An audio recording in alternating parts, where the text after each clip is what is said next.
Empezamos un nuevo capítulo, ¿ya?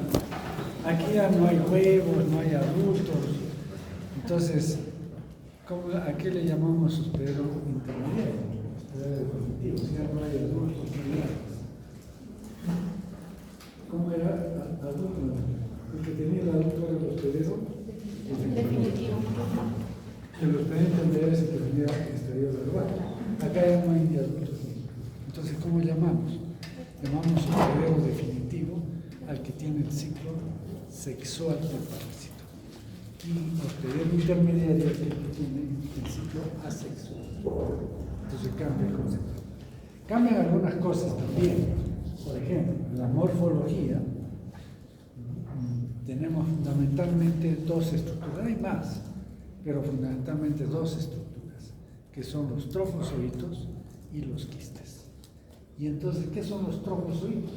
Son las formas móviles, son las formas que destruyen los tejidos, son las formas que se reproducen, ¿ya? Le llaman formas vegetativas. ¿Y qué son los quistes? Son las formas de resistencia y de transmisión. Son los que sirven para transmitir. Entonces ya son dos cosas diferentes.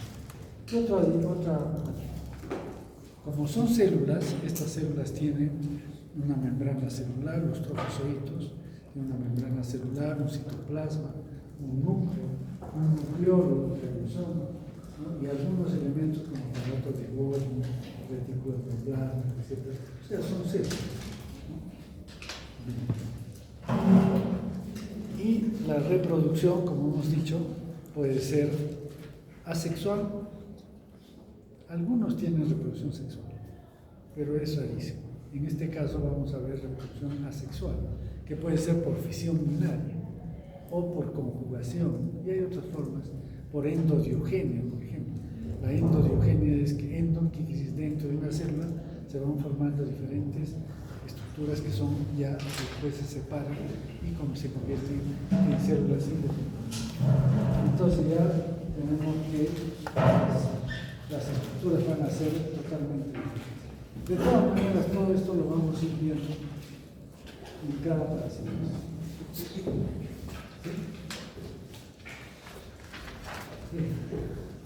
¿Qué están viendo acá? Un cubo. ¿Quién es el otro? ¿Quién será esta vez? Interesante para ver. Porque esto es una obra. Vean. ¿Qué es esto? Este es el cubo.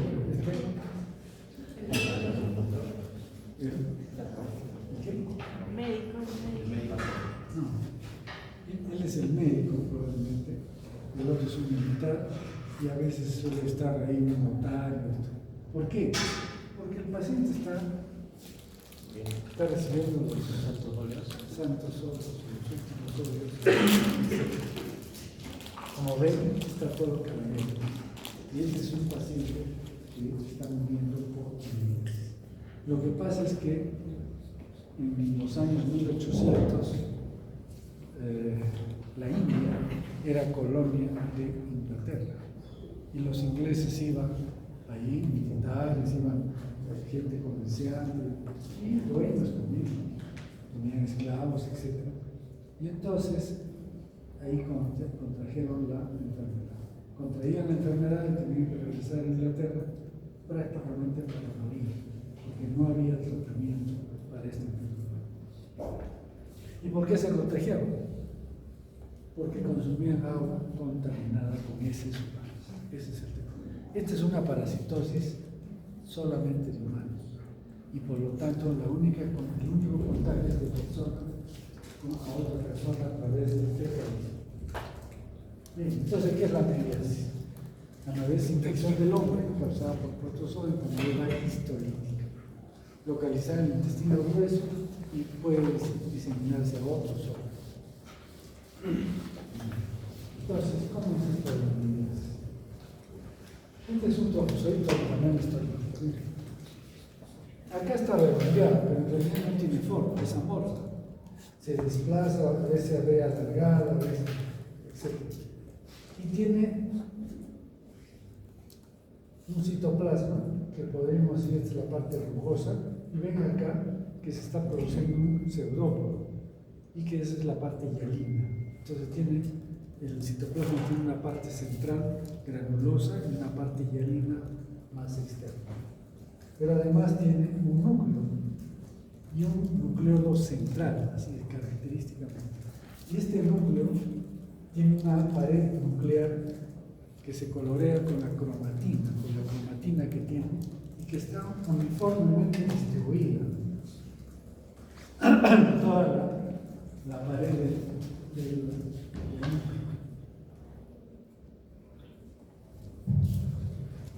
Entonces, eso es la característica.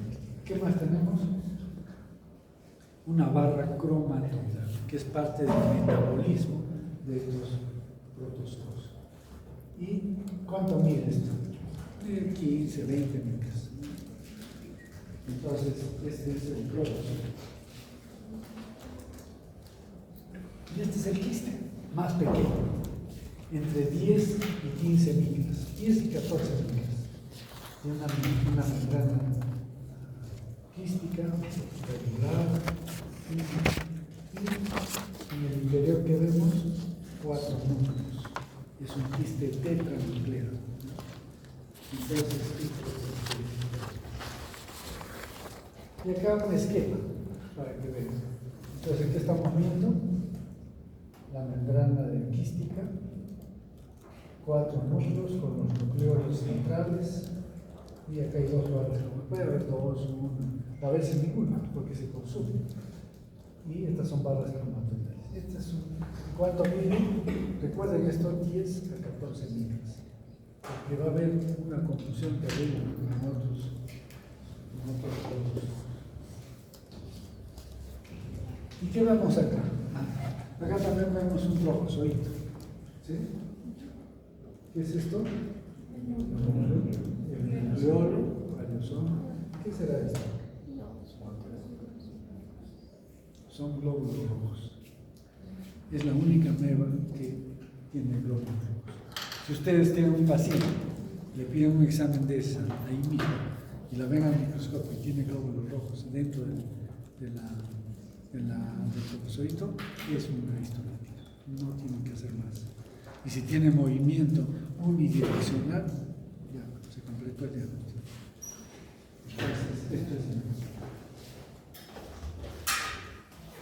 Y esto es de cultivo. Este es un cultivo donde estamos viendo el citoplasma granuloso, el pseudópodo que se emite en forma hialina, transparente, y suele arrastrar hematíes. Son de cultivo, pero ahora hay hematíes. Y los arrastra por una estructura que se conoce como el urópodo. Entonces tiene un urópodo que es parte de su membrana que comienza a atraer para fagocitar a los glóbulos rojos. Urópodos. Y acá vean también para que digan, no digan que es circular o es esférico. No, puede ser alargado. Y también acá tenemos el núcleo y la cromatina uniformemente distinta. Y el servicio. Entonces, ¿qué problema hay con ameliasis? En que hay estas amebas que son morfológicamente idénticas a Entamoeba moscovski, de Rusia, en Ucrania, creo que lo encontraron en esa época. Entamoeba bangladeshi, ¿dónde será? De Bangladesh, que es un país que está al lado de la India, que tiene mucha ameliasis. Y Entamoeba poleki, en Polonia, que encontraron también. Esta Bangladesh la encontraron en Moscovski, también la han encontrado en humanos. Entonces, si encontraron humanos, sí, pero son casos muy raros, esporádicos. Este es el problema de nosotros, dispar. Y entonces el Entamoeba dispar es morfológicamente idéntico. Entonces, ¿qué tiene? Tamaño, los quistes, 10 a 14 micras, 4 núcleos, ¿no es cierto? Barras cromatoidales, todo es exactamente igual. Entonces, cuando ustedes reciben un examen, un resultado de un examen de heces y les ponen ahí quistes de entamoeba histolítica, es falso. Es falso porque no pueden saber si es de histolítica o de dispar, porque son iguales. Entonces nosotros informamos quistes de entamoeba histolítica dispar, porque no podemos diferenciar, salvo que le hagan pruebas PCR, moleculares o a detección de antígenos, ya es otra cosa. Pero si es un examen de heces muy corriente, no pueden decir quistes lentamente. Trofosoditos sí pueden decir, ¿cierto? ¿Por qué? Porque tienen las características que hemos visto, problematías, pero quistes no. Entonces, este ya es un problema para la identificación, ¿no es cierto? Porque era raro que había pacientes que tienen molestias digestivas y tienen estos quistes. Pero hay otros que tienen estos quistes y no tienen ninguna molestia, son asintomáticos. Probablemente es dispar, ¿no? Bien. Entonces, hay otro problema, y hay otro protozoo en el intestino.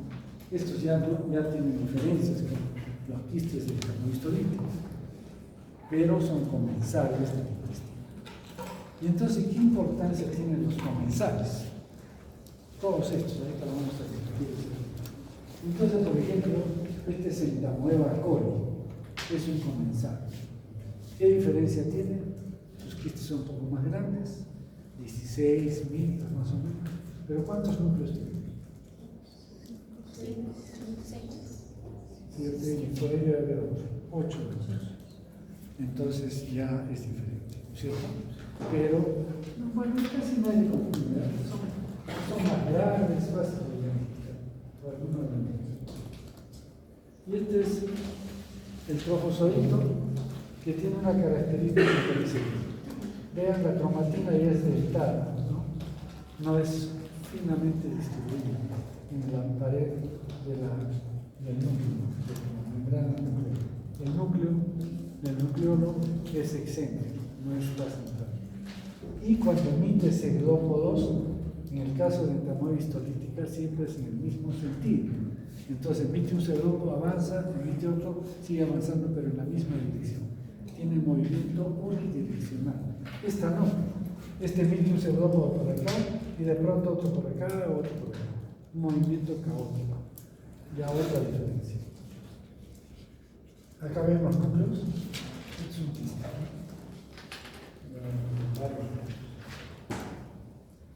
Y acá tenemos un esquema para que vean. Este es un trofosodito. Vean la cromatina como ruedo de entrada. El núcleo excéntrico, y acá las barras cromatoidales, ¿cómo son? Como agujas, ¿no? Como cristales, mientras que en el caso de histolítica, ¿cómo era? Con bordes rojos, muy diferente. Y tiene 4, puede tener 2, 4, pero va evolucionando y llega a tener 8 núcleos. Vamos a ver, tenemos 8 núcleos con estas barras cromatoidales diferentes. Entonces sí se puede distinguir en la nueva forma.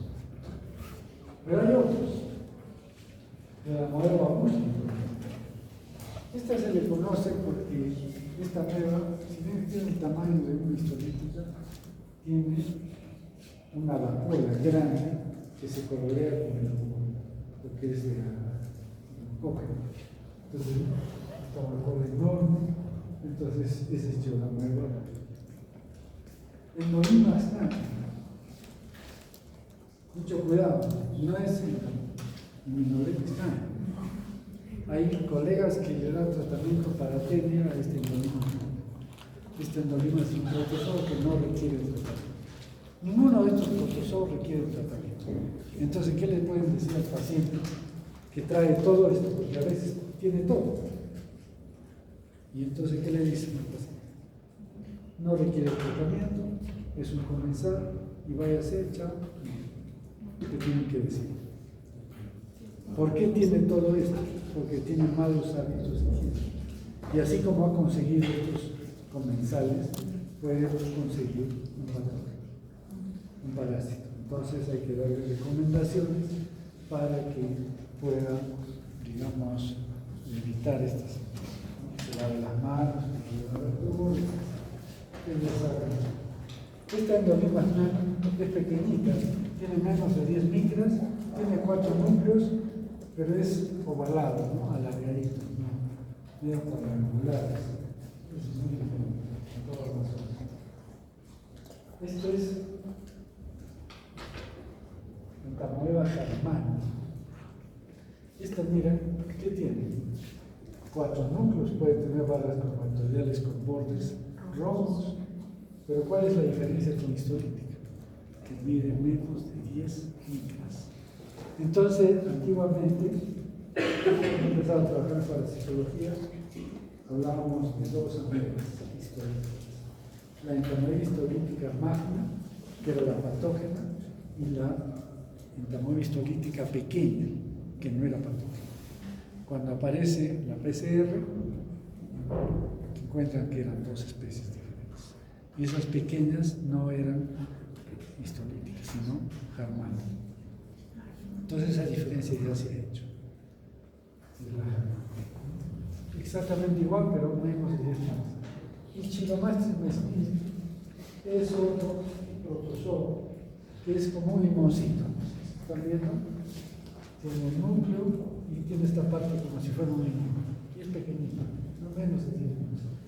Esto es también otro como el Chilomastis mesquite. Les pongo todo esto porque a veces en el examen de hecho viene todo esto. Ustedes dicen, ¿qué será? Ya, pues ahora ya saben.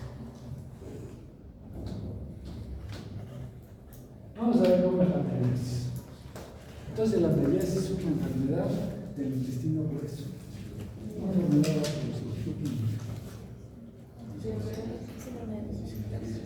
sintomática. Es el típico síndrome. Bueno, eso vamos a ver. Entonces, ¿dónde vive este parásito? Primero, ¿cómo se infecta una persona? Para infectarse una persona tiene que ingerir quistes tetranucleados. Ese es el estadio infeccioso.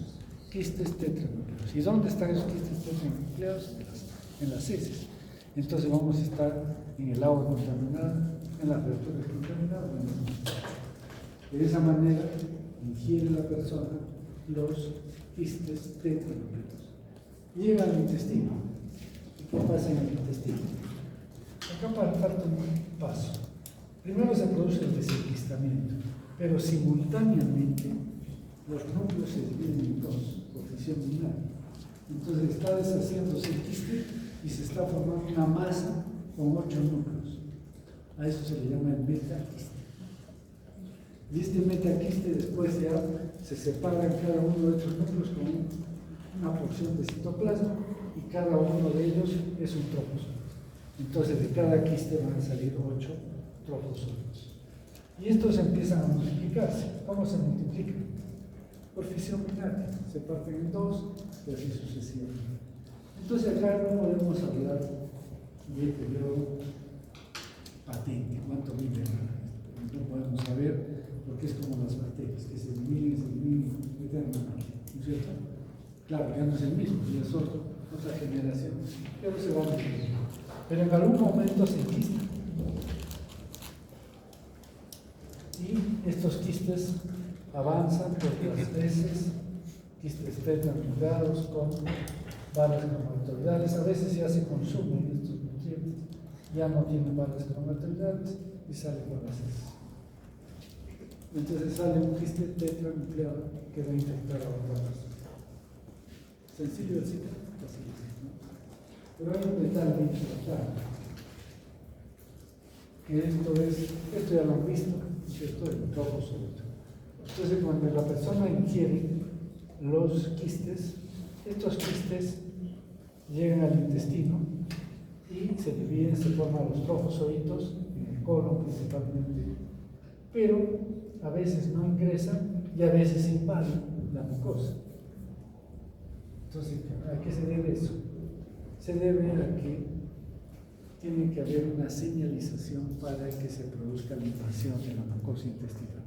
¿Qué se necesita?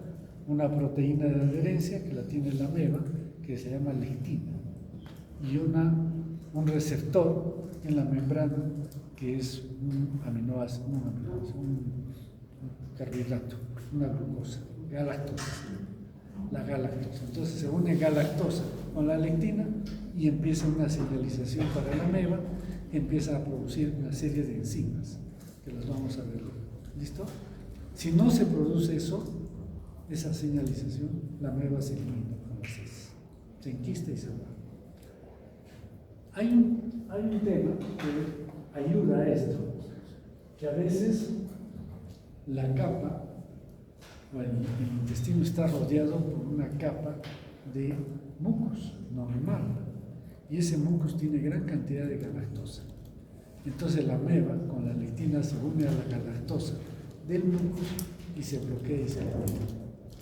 Pero cualquier alteración que pueda haber de ese mucus, ya sea por indigestión o por bacterias, entonces sí, la ameba se une con la lectina al receptor de la pared intestinal y empieza todo el proceso de invasión.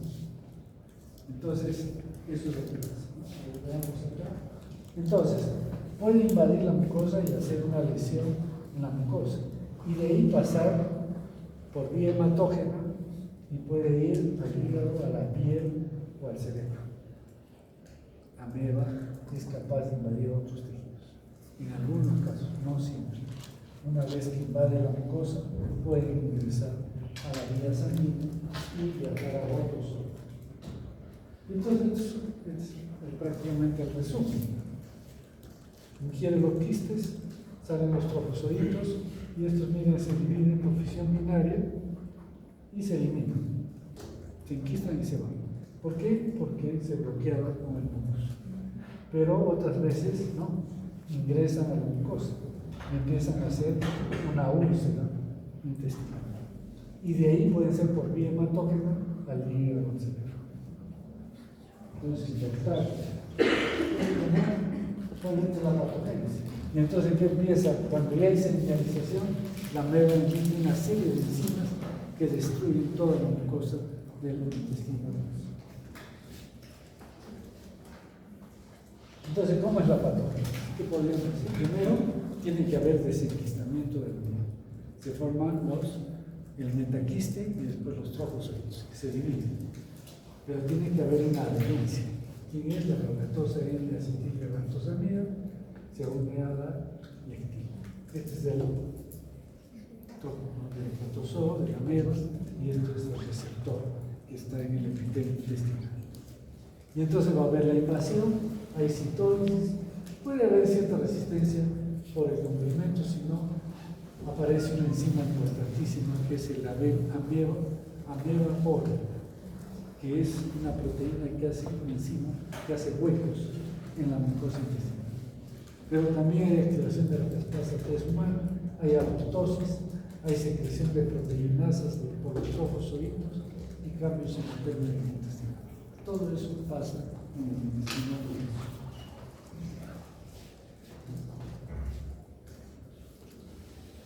Y entonces las amebas empiezan a invadir la mucosa. Y finalmente se produce la famosa úlcera en botón de camisa. ¿Por qué se llama botón de camisa? Otros dicen cuello de botella. Porque tiene una entrada en la mucosa, esta es la mucosa, entra estrechamente, y después en la submucosa, porque esta se llama muscular, en la submucosa se amplía la lesión. Entonces, decimos el botón de camisa, ¿cuál será? El hilo es la entrada a la mucosa, y la submucosa se amplía todo el tiempo. Entonces se hace una úlcera por debajo. Entonces, si uno hace endoscopía, va a haber pequeñas ulceraciones, pero por debajo está más grande la lesión. Esa es la úlcera en botón de camisa. ¿Y dónde encontramos las amebas? Aquí no va a haber amebas, no hay leucocitos. Dicen que hay al inicio presencia de leucocitos, hay una reacción inflamatoria con leucocitos, pero las enzimas de la ameba destruyen a todos los leucocitos. Y entonces nunca encontramos acá ninguna célula linfocitaria. ¿Y dónde están las amebas? Están acá, en el borde de la lesión. Ahí sí encontramos amebas. Típicamente con el núcleo con cromatina uniforme, con el cariosoma central, etc. Entonces, esta es la famosa úlcera amebiana con botón de camisa.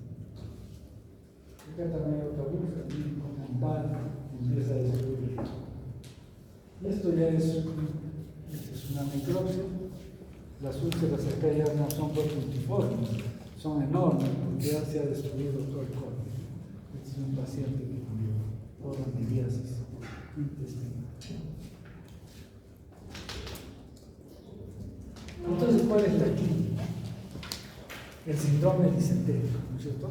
Otras veces solo el diarrea. En los últimos años hemos visto ya los pacientes que tienen amibiasis no tienen ningún tipo de síndrome disentérico. ¿Por qué?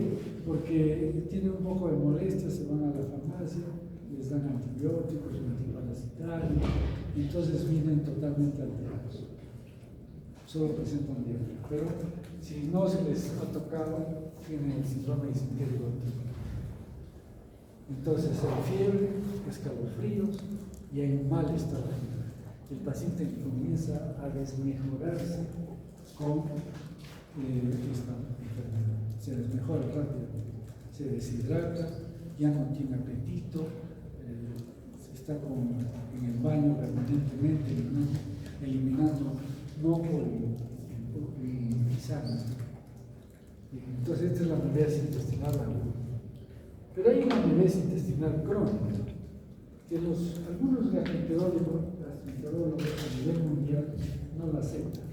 Dicen, no, eso no es amibiasis crónica, solo es agudo. Pero otros sí, y nosotros particularmente sí decimos que hay una amibiasis intestinal crónica. ¿Qué significa? Que el paciente está bien, no presenta trombocitos, porque aquí en la amibiasis intestinal crónica, aguda, si yo le hago un examen de heces, de ese mucus, ¿qué voy a encontrar? Trombocitos. Pero en esta no hay trombocitos, hay quistes. Y entonces les encontramos quistes y estos pacientes tienen dolor abdominal, que no es tan intenso, es como una molestia, ¿no?, en el abdomen, y no los deja tranquilos, pero no es un dolor que se revuelve, pero están con ese dolor permanente. Y un día hacen una difusión diarreica y al día siguiente están estreñidos o distribución normal. 2 días, 3 días, otra vez diarrea, otra vez una distribución normal, otra vez estreñimiento, y esta diarrea alternada con estreñimiento es típico de estos pacientes que tienen amibiasis intestinal crónica. ¿Y qué les encontramos en estos pacientes? El examen de cistis. Les damos tratamiento con metronidazol, que es lo que vamos a usar, y mejoran, ¿no? Y entonces los gastroenterólogos niegan esto. Claro, les dan metronidazol y el metronidazol mata los anaerobios del intestino y también lo mejora. No es por las nuevas, pero lo que pasa es que al darle tratamiento desaparecen los quistes y mejora el paciente. Hay una discusión que tiene. Bien, esto es lo que se expresa.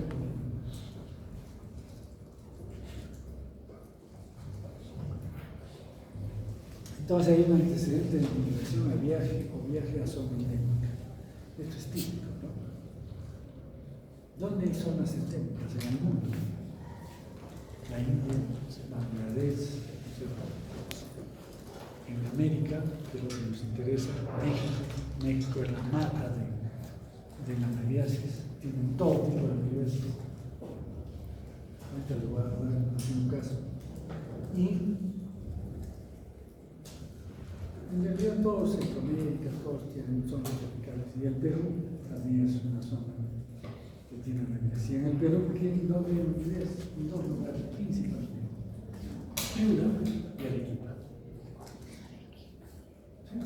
Arequipa es zona endémica de amibiasis. Cada vez hay menos, porque está mejorando el sistema de saneamiento. Pero todavía tenemos casos. Ya no vemos casos graves, ¿no?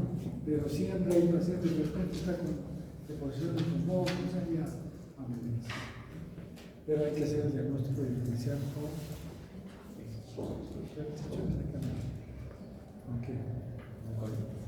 no, en Escherichia coli enteropatógena, sí, y Shigella. ¿Y cómo hacemos el diagnóstico diferencial? Fácil. Si encontramos pus, es Shigella. Muchos leucocitos. Acá no hay leucocitos. No hay leucocitos. En las heces. Pero vamos a ver nosotros. Bien. Entonces, ¿qué se llama?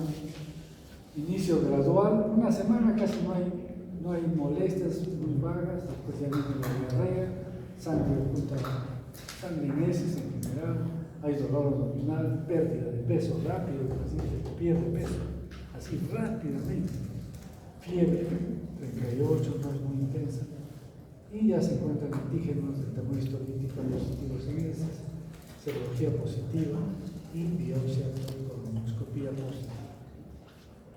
Esa es la clínica de la intestino. ¿Qué complicaciones puede haber? Lo que pasa es que mientras que la ameba está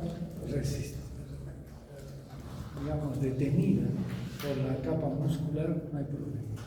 Pero cuando ya rompe la capa muscular, ya se vienen todos los problemas de estas complicaciones. Puede haber una fístula rectovaginal, o sea, la persona comienza a veces por los fines. ¿Por qué? Porque se ha pegado el intestino a la pared de la vagina y la perfora y comienza a suceder esto, fístula rectovaginal. Ameboma.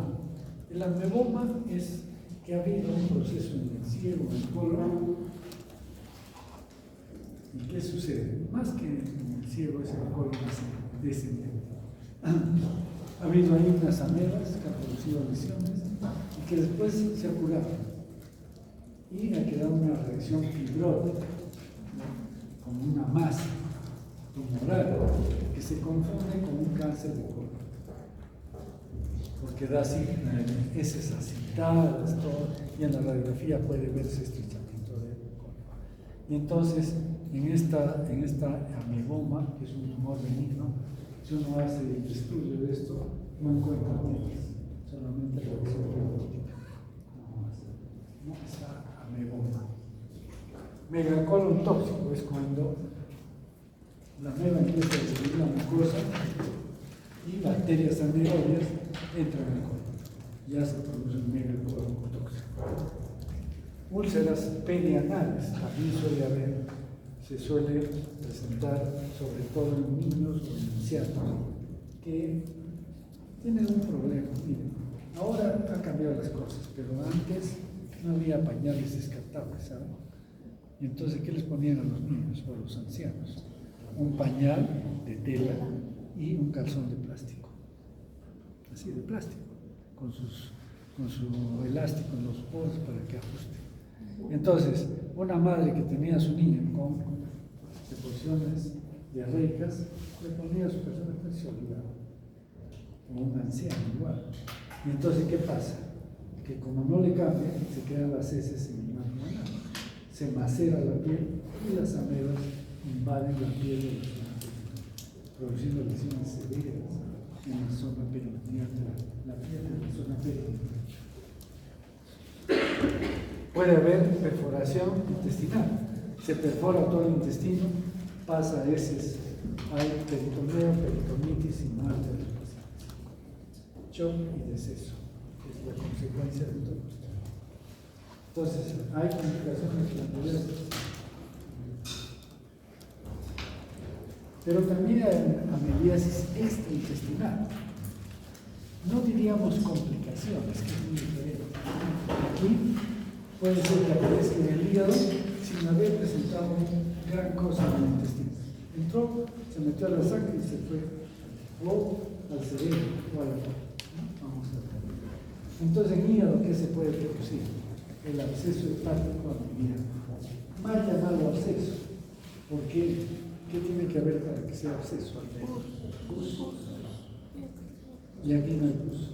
Es un tejido necrótico, un líquido necrótico achocolatado que no tiene bacterias. Si yo voy a cultivar esto, no crece bacterias. Y tampoco encuentro amebas. Si encuentro sería una casualidad. Y entonces un líquido inerte prácticamente achocolatado, ¿no? ¿Y dónde van a estar las amebas? En el borde de la lesión, siempre en el borde de la lesión. Y entonces este absceso hepático mediano se puede sacar como se pulsa y se puede aspirar con una jeringa gruesa una gran cantidad, medio litro de este contenedor, ¿no? Pero ¿cómo se manifiesta este absceso hepático? Fiebre, ¿no? Fiebre alta, hepatomegalia, dolor en el punto derecho, ¿se parece a qué? A fasciolasis. Hepatomegalia, dolor en el punto derecho, fiebre, acá es muy intensa la fiebre, en fasciolasis no. ¿Y en fasciolasis qué? En el hemograma. Eosinosis, acá hay leucocitosis, no hay leucocitosis, con definición izquierda. Y entonces, pero hay dolor abdominal, sí, pero acá el dolor es exquisito. En fasciola uno le puede palpar el hígado crecido, ¿no? Aquí no se puede palpar. Hasta el rozar de las sábanas en la piel del pulmón derecho causa dolor. Es muy doloroso. Un típico del absceso hepático. Otras veces hay hepatitis, es decir, ictericia, las amebas están por todo el hígado, pero no hay lesión concreta, ¿no? Se presenta por toda una inflamación de todo el hígado. En la piel, ¿qué podemos tener? Amebiasis cutánea. Por ejemplo, se hace una fístula del intestino a la piel, y entonces se empieza a drenar o del hígado o del intestino, empieza a drenar, sobre todo el hígado, se hace una fístula hacia el exterior y se empieza a drenar este líquido. Y tiene bacterias también, van a salir amebas que colonizan el borde de la piel, de la fístula, y empieza a producirse una amebiasis cutánea. También hay fístulas cutáneas amebianas que hemos visto, ¿no? Que se abre hacia la pared, ya sea a nivel intestinal o a nivel de boca. Eso es a nivel de boca. Y a nivel de cerebro, que la meningitis encefalitis seca. Secundaria, ¿por qué? Porque primero ha sido el intestino. Entra por el intestino, después se ha ido por vía hematógena al cerebro y produce abscesos cerebrales severos y generalmente la muerte del paciente en pocas horas. Es muy raro. Lo llamamos meningoencefalitis aguda. Veamos cómo hacemos el diagnóstico. El diagnóstico, tratamos de revisar para que no nos quedemos con la idea en teoría. Es un absceso hepático. ¿Qué ha pasado acá? Se saca todo el líquido, el chocolatado está acá. Compromete gran parte del líquido.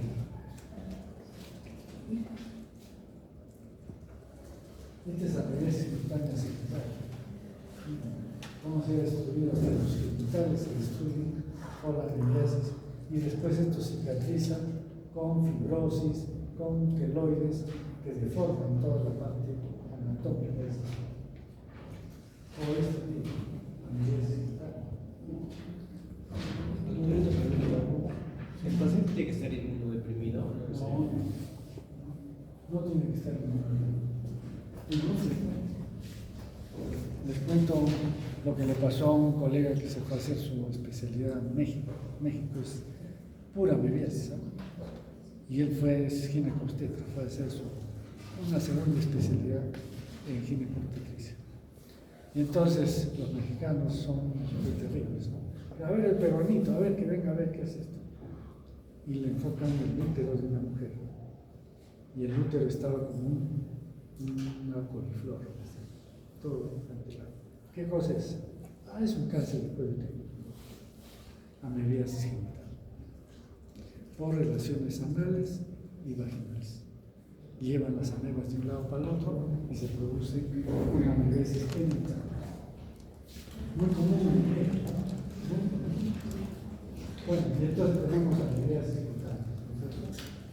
Bien, y esta es la amebiasis cerebral, con un absceso cerebral. Y entonces ahora sí comenzamos. ¿Cómo hacemos el diagnóstico? Examen de heces al fresco. Si es que tiene diarrea, o sea, síndrome disentérico, ¿qué tenemos que hacer? Examen directo.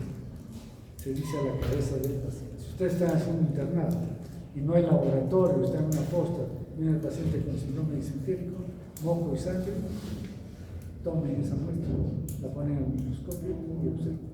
Si encuentran amebas que se están moviendo unidireccionalmente con leucocitos, con hematíes, ya tienen, ustedes mismos pueden hacerlo. El examen es, a veces nosotros utilizamos la cámara de flujo. ¿Qué es la cámara de flujo? No es otra cosa que una caja donde metemos dentro un microscopio, pero con bombillas de luz dentro para que dé calor y tiene unos orificios para meter las manos y mover el microscopio dentro de la cámara. Entonces vemos al microscopio, vemos las heces en caliente. O sea, para ver la movilidad de los trofozoitos, porque apenas se enfría, los trofozoitos se arrugan, se encogen, se vuelven circulares o esféricos y ya no vemos los movimientos que debe haber, ¿no? Entonces, por eso el examen es en caliente. Cultivo. Se puede hacer antes que en la. Acá falta el examen de heces por el método de Berman. ¿Se acuerdan? Para formas móviles. El Berman igualito que para las larvas se pone para las amebas. Y los trofozoitos los vamos a recoger del fondo de la copa. Los métodos de Berman se aplican. ¿Qué más? Cultivo. Se cultiva amebas. Bueno, yo no. Hay gente especializada. La doctora Nancy Ruedas, que antes trabajaba conmigo, aquí en Arequipa, la única que cultivaba ya cultivaba, se las llevaron a Colombia, las publicaron y ni siquiera pusieron su ministerio. De todo hay, hasta en la ciencia también.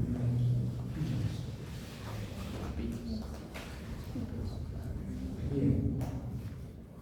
La rectoscopía, para ver ¿para qué sirve la rectoscopía? Primero para ver las lesiones, ¿no es cierto? Ya no voy a ver la mucosa. ¿Qué más? Puedo obtener mucus rectal. Y el mucus rectal se colecta en un frasquito, se pone al laboratorio y se busca las amebas. Entonces se puede hacer como si fuera un examen de ese, pero con mucus rectal. Y la biopsia, que vamos a ver en la biopsia las úlceras en el botón de cabeza. Eso es entonces la rectoscopía. La colonoscopía ya compra antígenos. ¿Qué es esto?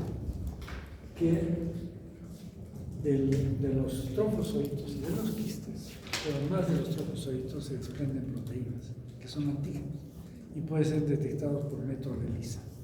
Entonces, el método de ELISA generalmente lo usamos para buscar anticuerpos. O sea que en la placa vienen los antígenos. Aquí es al revés. En la placa vienen los anticuerpos y le ponemos los antígenos y da reacción positiva. Entonces, el método de ELISA para buscar antígenos. Por eso se llama compro antígenos.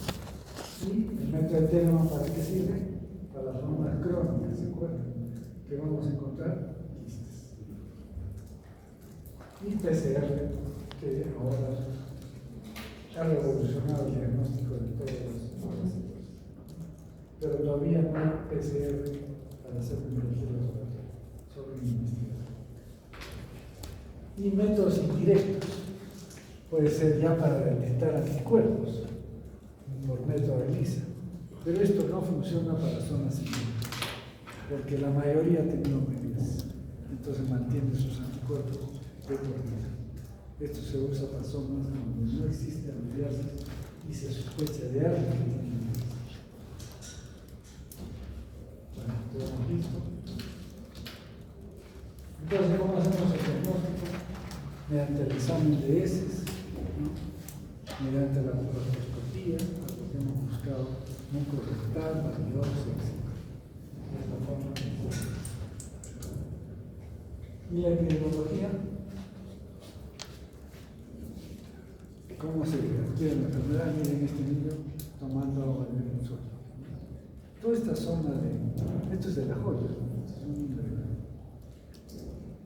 en La Joya, en San Isidro, ¿conocen estas urbanizaciones agrícolas?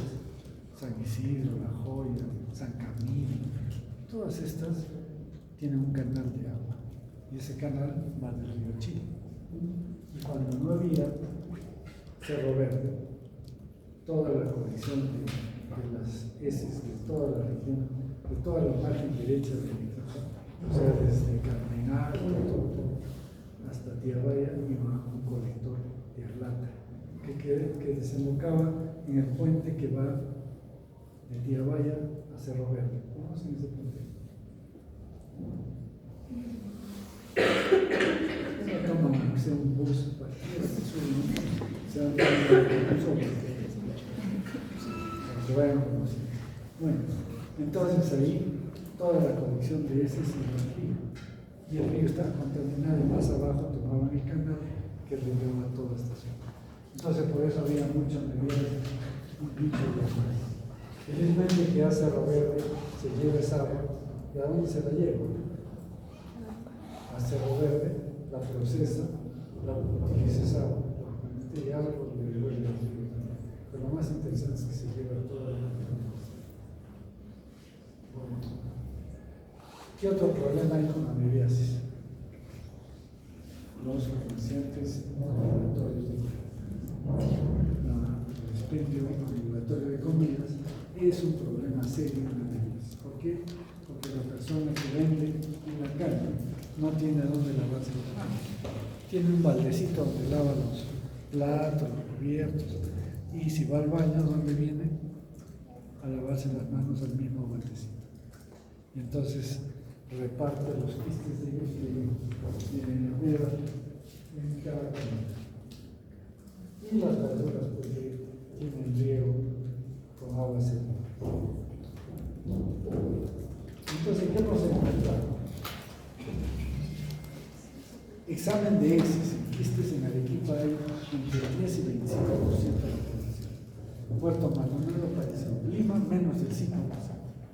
Entonces, yo no pude ir a esa reunión, pero fue una reunión de todos los parasitólogos en Lima, porque los limeños decían, los arequipeños ven visiones, no puede haber tanto quiste de amigo. Y en Lima veían lo que nosotros decíamos, los limeños no conocen los quistes de amigo. Entonces se reunieron todos y llevaron cada uno muestras y se las repartieron para que vean si todos conocían. Y en Lima realmente no hay, es bajo, pero en Arequipa, en Puerto Maldonado hay mucho más. Pero ahora, después de la pandemia, al parecer ha disminuido. Ya no se está viendo constantemente. En serología, en Arequipa, en La Joya, se hizo un trabajo, 72% de serología positiva. Claro, todos han tenido medidas en algún momento. Y empeora 46%. Son asintomáticos. Y después nosotros hicimos un estudio muy interesante. Coproantígenos por método de ELISA en pacientes con quiste de tamaño histolítica dismal. Entonces, de laboratorio se llaman pacientes con quistes de histolítica o dismal, ¿no? Entonces esos quistes bueno, yo no lo hice, eso lo hizo el doctor Coco, que ya falleció. Él se dio el trabajo de hacer el análisis del quiste microscópicamente hasta con medición, con el vernier, que es ese aparatito para medir el tamaño exacto, y dijo, todos estos, comenzó a descartar muchos y se quedó con 100 que eran quistes de Comoeba histolítica dismal, todas sus características. Y a nosotros aplicamos el método de ELISA para buscar coproantígenos en pacientes. ¿Y qué encontramos? El 41, solo de los 100, el 41 fueron positivos en tamaño histolítico. El resto, lo más probable que era disparos, ¿no? Lamentablemente esto no se pudo publicar, ¿saben por qué? Porque siempre hay gente envidiosa. Y esto era parte de una tesis de un estudiante que quería graduarse. Hubo una serie de problemas, todo al final, que perdimos hasta plata porque tuvimos que comprar el ELISA para el coproantígeno. Y ya todo un lío, ya no quiero recordar eso. Hasta me pidieron que se publique el trabajo. La gente es muy envidiosa.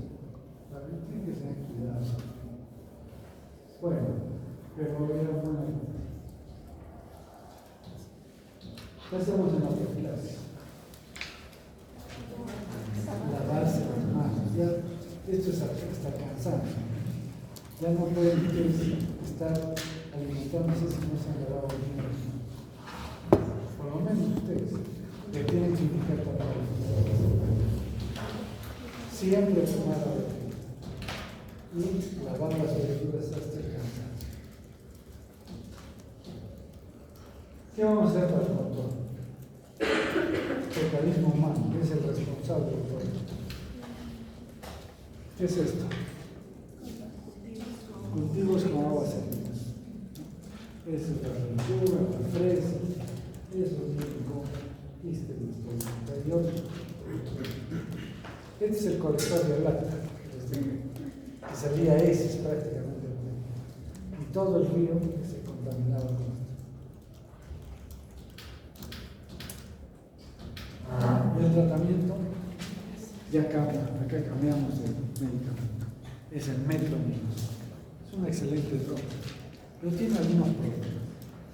Por ejemplo, es que en algunas personas este tratamiento es por 7 días, no es un solo día. Entonces, el problema del metronidazol es que en algunas personas les produce una gastritis al segundo día y al tercer día abandonan, les causa vómitos, náuseas, dolor abdominal, etc.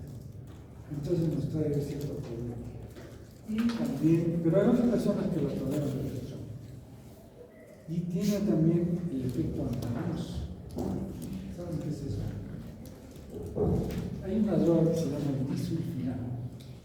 El disulfiram tiene este efecto antabús. ¿Qué significa el efecto antabús?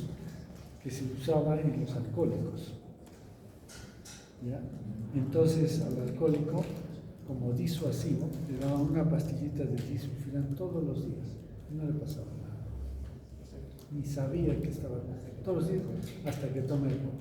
Y si toma alcohol, le vienen náuseas, vómitos, hipotensión, ganas de morir, etcétera, etcétera. Entonces, ¿a quién le echa culpa? Al alcohol, porque la pastillita se la tomó todos los días y no le pasaba nada. Pero era ese el efecto antabús. Entonces, ustedes tienen que saber eso, porque el metronidazol no le pueden dar a una persona que va a tomar alcohol. Tienen que recomendarle que no tome alcohol mientras que toma metronidazol. Entonces, esos dos problemas hacen que tengamos que buscar otra alternativa en algunos pacientes. Es el timidazol o el seidimidazol, cualquiera de los dos. Estos recomiendan una dosis única de 2 gramos por persona, pero hemos visto que no siempre funciona. Entonces hay que darle una dosis diaria de 2 gramos, se le repite al segundo día y a veces hasta el tercer día de acuerdo a la gravedad. Pero tolera mejor y pues hace mejor. Pero si el metronidazol lo tolera, por 7 días. Y tratamiento luminal, o sea, para los quistes, estos para los quistes no tiene molestias, solo tiene amibiasis crónica. Le damos tetrosán, que es un derivado de la cetamina y que mata los quistes que están en la luz. Y ese es el tratamiento. Pero tenemos otro problema, amebas de vida libre. Han oído en las noticias, amebas con ICD. Estas son las amebas con ICD. Y entonces tenemos 3 grupos, amebas de vida libre. ¿Y dónde están estas amebas de vida libre? Ahora por la primavera te han regalado unas flores, ¿no es cierto? Se han puesto en un florero, a ver cuál saca del florero, del fondo, al microscopio, hay amebas de vida libre, que están en el ambiente. Y entonces pueden producir, hay 3 grupos, Balamontia, Cantamoeba, estas son las especies, pero hay otras especies más, y Naegleria familiar. Entonces, estas amebas están en el ambiente y pueden causar lesiones. Estas 2 han sido relacionadas con pacientes inmunodeprimidos, pacientes con SIDA que hacen lesiones en la piel, pero se ha visto que también personas normales pueden tener esta enfermedad. Entonces son lesiones en la piel que son ulcerosas, que no mejoran. que están ahí y de pronto se van al cerebro y producen una meningoencefalitis granulosa, que es menos agresiva que una amibiasis cerebral aguda o una meningoencefalitis aguda o histórica. Esta tiene más tiempo para poder tratarse. Entonces la balamundia es característica por amibiasis cutánea. Entonces aparece, por ejemplo, en dos pacientes, pareja, que eran pacientes con SIDA, se meten a una acequia cerca de Lima y justo donde llegaba el agua, estaban bañándose, a los 2 días les aparecen unas lesiones puntiformes y después úlceras. Les hacen el estudio balamundia. Y después hacen meningoencefalitis granulosa. La cantamoeba también produce lesiones cutáneas, pero se ha visto muy relacionado con el uso de lentes de contacto. Entonces hubo un tiempo en que todas las damas querían tener ojos azules y se compraban los lentes de contacto, se ponían azules y ya está, ¿no? Y entonces en la noche, ¿qué hacen? Para dormir se quitan el lente y lo ponen en un vasito con agua. Al día siguiente con esa misma mano sucia recogen el lente y se lo ponen ahí. Y ahí se forman nieblas de vida libre. Entran en contacto con la córnea y producen una queratitis por la cantamoeba. Y también puede producir una meningoencefalitis granulosa. Esta sí es fatal. Naegleria furulenta. Yo he visto un caso de estudiante, pues no era estudiante, estábamos en huelga. Mi producción y otras cercanas a la pura vida, no de nosotros, huelga de los entes administrativos del hospital y cerraban los locales y no se hacía. Entonces yo vivía cerca de un hospital y me iba al hospital, no a hacer clases porque no había clases, pero yo vivía en un hospital general. Y entonces un día estamos terminando ya para salir, ya eran casi las 12 de la tarde, y de repente dijeron, viene un paciente en la ambulancia de Víctor. Era un teniente de la FAO, de la Fuerza Aérea. Antes no había hospital de la FAO, ahora sí hay.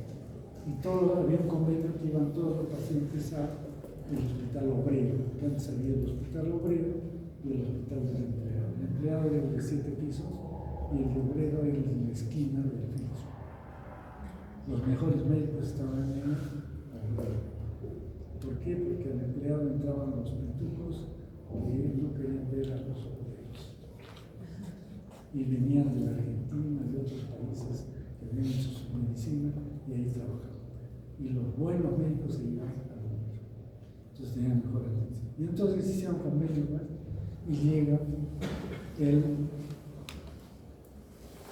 paciente con fiebre, con trastornos de conciencia, ya prácticamente en coma, lo hospitalizan, le hacen función lumbar pensando en que era una meningitis bacteriana y al final, al día siguiente, en la medianoche de cabeza, le hacen la necropsia y le encuentran un absceso cerebral y le identifican Naegleria furulenta. Entonces, ¿cómo fue este paciente? Este paciente era campeón nacional en natación. Y entonces cuando lo llevan a la base de Víctor, no había piscina. Y entonces, ¿dónde hacía natación? Porque como campeón tenía que hacer ejercicio todos los días. A un estanque de que había de agua, que era para el regadío. Y ahí nadaba él y hacía su esto. Y entonces esta ameba se mete por las fosas nasales.